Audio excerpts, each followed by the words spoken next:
तो जहाँ तक मिनरल्स की बात है तो हम यहाँ पर बात कर रहे थे कि मिनरल्स की जो डेफिनेशन है वो है क्या। तो मिनरल्स ऐसे सबस्टेंसेस हमारी ज़मीन में हैं जो कि नेचुरली पाए जाते हैं, यानी जो हमारी ज़मीन में कुदरतन मौजूद है। अल्लाह की मदद से, अल्लाह के मुआवजे से हमारी ज़मीन में जो मिनरल्स मौजूद होते हैं और ये नेचुरली पाए जाते हैं। ज़्यादा नेचुरली ऑकरिंग सबस्टेंसेस, एक तो एक पॉइंट का ये है।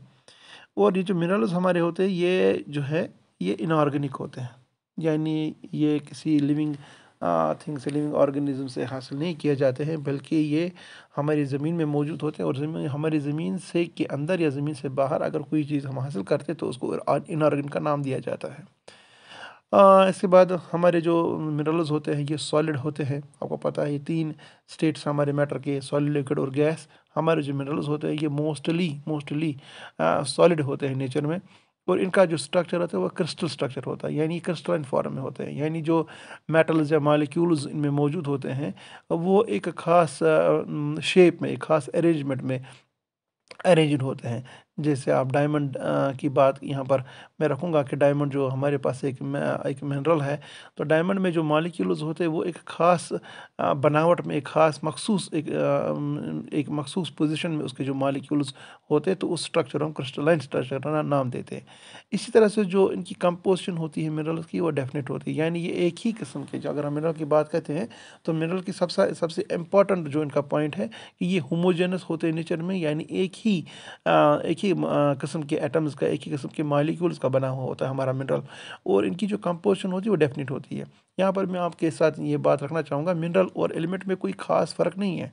आप जब एलिमेंट की बात करते हो तो एलिमेंट्स की डेफिनेशन हम ये रखते हैं कि जो एक ही किस्म के एटम्स का बना हुआ होता है।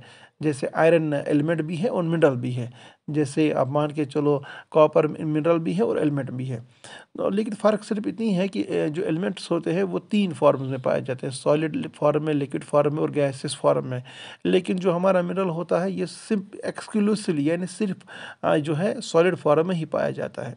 तो इस लिहाज से अगर हम देखेंगे तो मिनरल्स की और जो मेटल्स की, जो मिनरल्स और एलिमेंट्स की जो डेफिनेशन है वो कम से कम मिलती है यहाँ पर, कि इनकी कंपोजिशन जो होती है वो सेम होती है। तो इस को मैं यहाँ पर आपके सामने रखना चाहूँगा बात, कि हमारे जो मिनरल्स होती हैं इनकी जो कंपोजिशन होती है वो डेफिनेट होती है।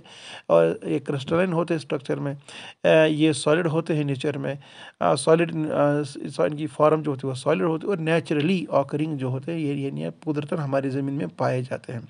तो अगर कल को हमसे पूछा जाए कि मिनरल्स है क्या, तो वहाँ पर आपको सिर्फ इतनी सी बात रखनी है, याद रखनी है कि हम अपनी ज़िंदगी में तरह तरह की जो चीज़ें इस्तेमाल करते हैं, मेटल्स, प्लास्टिक, पेट्रोलियम, कोल, या बहुत सारे हम ऐसी एंटिटीज़ का इस्तेमाल करते हैं।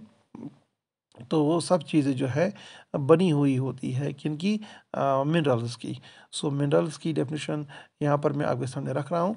तो इनकी कंपोजिशन मैंने आपको समझाई कि मिनरल्स किसकी इनके बने हुए होते हैं, और मिनरल्स जो है हमारी ज़िंदगी में कहाँ कहाँ पर ज़रूरत लगते हैं।